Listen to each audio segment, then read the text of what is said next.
यह साल था 1806। कर्नाटक से एक साथ 12 पानी के जहाज चले।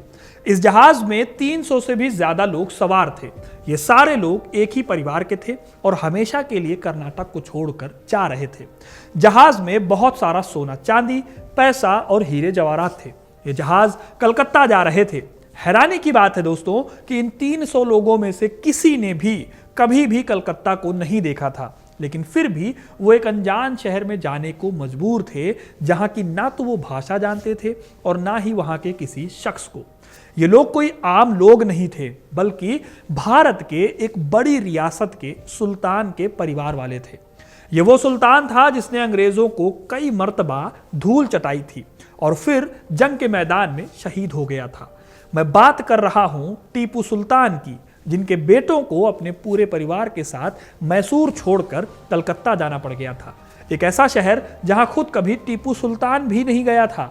आज आलम यह है कि आपको मैसूर या कर्नाटक में टीपू के परिवार का कोई नहीं मिलेगा, बल्कि अगर आप कलकत्ता जाएंगे तो वहां बहुत से ऐसे लोग मिलेंगे जो खुद को शहजादा या सुल्तान बुलाते हैं। ये लोग आज कोई सुल्तान नहीं है, ना ही इनकी हालत खुद को सुल्तान कहने लायक है, लेकिन फिर भी ये खुद को टीपू सुल्तान के खानदान से जोड़ते हैं और साथ ही हर साल 20 नवंबर के दिन टीपू सुल्तान का जन्मदिन भी मनाते हैं। हालत ऐसी है दोस्तों कि आज इनमें से कई लोग या तो साइकिल बनाने का काम करते हैं या फिर इलेक्ट्रीशियन और दर्जी का काम करते हैं। इन सब को सुनने के बाद सवाल आता है कि देश में रॉकेट लाने वाले टीपू सुल्तान के परिवार का यह हाल हुआ कैसे? क्यों टीपू के बेटों को कर्नाटक से 1000 किलोमीटर दूर आना पड़ता है कोलकाता में? अंग्रेजों ने क्या सलूक किया इन शहजादों के साथ और ये इतनी खराब हालत में आज कैसे पहुंच गए? ये सब जानेंगे इस वीडियो में, तो वीडियो को अंत तक जरूर देखिएगा, क्योंकि अपना इतिहास नहीं जानोगे तो खुद को कैसे पहचानोगे। टीपू सुल्तान के बारे में आपको पता होगा कि मैसूर रियासत के वो सुल्तान हुआ करते थे। अंग्रेजों के खिलाफ 4 युद्ध लड़ने के बाद साल 1799 में अंग्रेजों ने उनकी हत्या कर दी। टीपू सुल्तान के कुल 12 बेटे थे। इन सभी को अंग्रेजों ने पकड़ लिया और मैसूर से करीब 300 किलोमीटर दूर वेल्लोर के किले में बंद कर दिया। अंग्रेजों ने ऐसा इसलिए किया था क्योंकि टीपू सुल्तान के बेटे अंग्रेजों के खिलाफ दोबारा खड़े हो सकते थे। वैसे भी बड़ी मुश्किल से टीपू सुल्तान पर उन्होंने जीत हासिल की थी। खैर, वेल्लोर में भी अंग्रेजों ने टीपू के खानदान को कैदियों की तरह रखा, अपने परिवार के साथ, जिनमें शहजादों की बीवियां और रखैलें शामिल थी। वो कैदियों की तरह यहां पर रहते थे। इसी वेल्लोर के किले में साल 1806 में एक बड़ा विद्रोह होता है, जब किले में मौजूद हिंदू और मुस्लिम सैनिकों ने मिलकर अंग्रेजों के खिलाफ विद्रोह कर दिया। ईस्ट इंडिया कंपनी के खिलाफ सिपाहियों द्वारा किया गया यह पहला विद्रोह था। 1857 दूसरा विद्रोह था। इस विद्रोह को एक दिन के भीतर ही काबू में कर लिया गया। इस विद्रोह में 117 अंग्रेज मारे गए थे। इस विद्रोह को उकसाने का आरोप लगाया अंग्रेजों ने टीपू सुल्तान के परिवार पर और इसी आधार पर उन्होंने टीपू के 300 रिश्तेदारों को 12 जहाजों में सारे सामान, सारे साज गाजे के साथ कलकत्ता भेज दिया। ये विद्रोह क्या है, वेल्लोर विद्रोह, इस पर मैंने पूरा वीडियो बनाया है। आप लिंक पर क्लिक करके इसे देख सकते हैं। डिस्क्रिप्शन में आपको इसका लिंक मिल जाएगा। अब जैसा मैंने शुरू में बताया कि कर्नाटक से कोलकाता जाने के लिए एक जहाज निकला। उस जहाज में टीपू के 12 बेटे थे, उनकी पत्नियां, दूसरे रिश्तेदारों के साथ साथ एक और परिवार था, टीपू सुल्तान के एकमात्र भाई अब्दुल करीम खान का परिवार। कुल मिलाकर करीब 2000 लोग थे, जिसमें से 300 खासम खास रिश्तेदार थे जिन्हें कलकत्ता भेजा गया। इसमें नौकर और रखैलें जो थी वो बाकी 2000 लोगों में शामिल थे। कलकत्ता में टीपू के खानदान को अंग्रेजों ने कोई खास रईसों वाला ट्रीटमेंट नहीं दिया, बल्कि इस पूरे शाही परिवार को साउथ कोलकाता के एक दलदल से सटे इलाके में रहने को मजबूर कर दिया, जहां पर मलेरिया का प्रकोप रहा करता था। इस जगह को आज टॉलीगंज नाम से जाना जाता है, जहां पर आप जाकर टीपू सुल्तान के खानदान के बारे में जान सकते हैं, उन्हें देख सकते हैं। कोलकाता आने के 30 सालों के अंदर ही टीपू सुल्तान के 12 बेटों में से 11 बेटों की तो मौत हो गई। इसमें से बहुतों को कोलकाता का मौसम, यहाँ का हवा पानी, ये सब रास नहीं आए थे।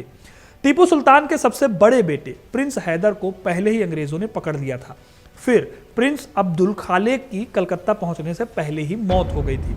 वहीं वेल्लोर विद्रोह में शामिल होने का आरोप लगाकर प्रिंस मोइजुद्दीन को जेल में डाल दिया गया था और उनके पूरे परिवार को पेंशन देने से मना कर दिया गया।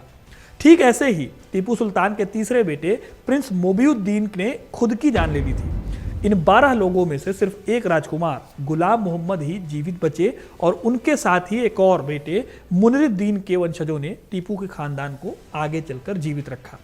आज के वक्त में मुनिरुद्दीन के वंशज छोटे व्यापारी के तौर पर अपना जीवन बिता रहे हैं, तो वहीं गुलाम मोहम्मद के परिवार के लोग बदबूदार हवेली में रहते हैं। लेकिन गुलाम मोहम्मद का परिवार दोस्तों आज जिन मुसीबतों में जी रहा है वैसा पहले नहीं था।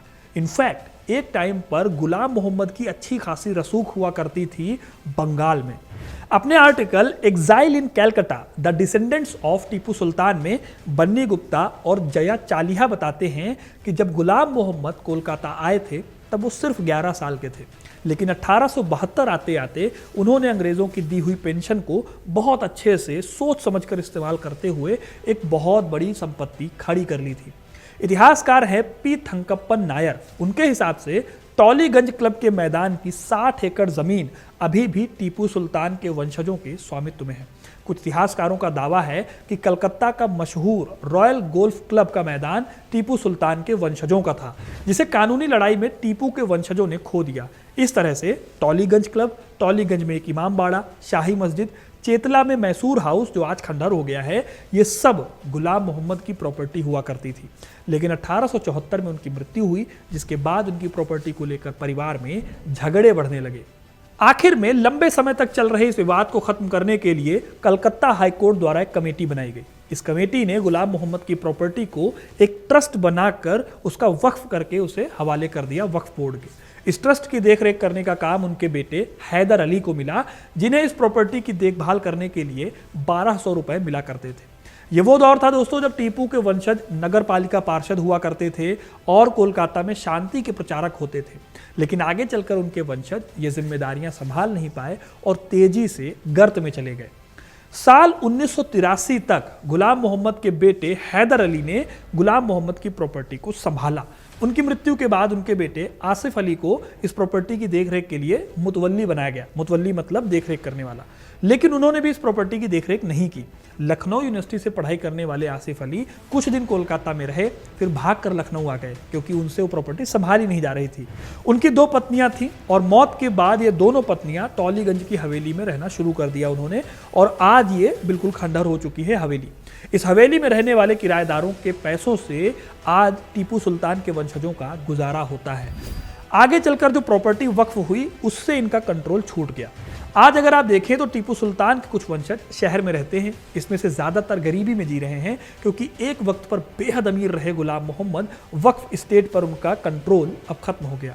इतिहासकार थंकप्पन नायर बताते हैं कि पिछले कई सालों में टीपू के वंशज लखनऊ गए, कुछ बांग्लादेश में रहने लगे। कोलकाता में टीपू के वंशज आज रिक्शा चलाते हैं, कपड़े की दुकान संभालते हैं और बेहद गरीबी में जीते हैं, बजाय इसके कि उनके पास देश के सबसे बड़े वक्फ ट्रस्ट में से एक में हिस्सेदारी है।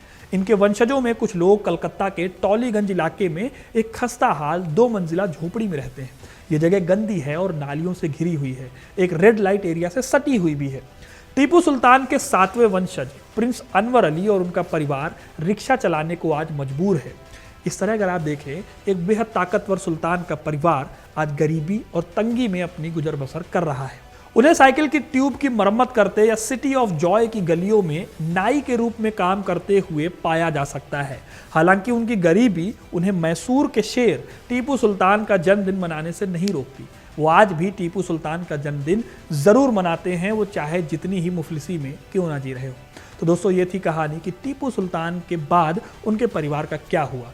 तो आपको ये वीडियो कैसा लगा कमेंट करके ज़रूर बताइएगा। वीडियो को लाइक और शेयर करना ना भूलें और ऐसी इंटरेस्टिंग कहानियों के लिए, इतिहास से जुड़े रहने के लिए हिस्ट्री कनेक्ट को सब्सक्राइब जरूर करें। धन्यवाद।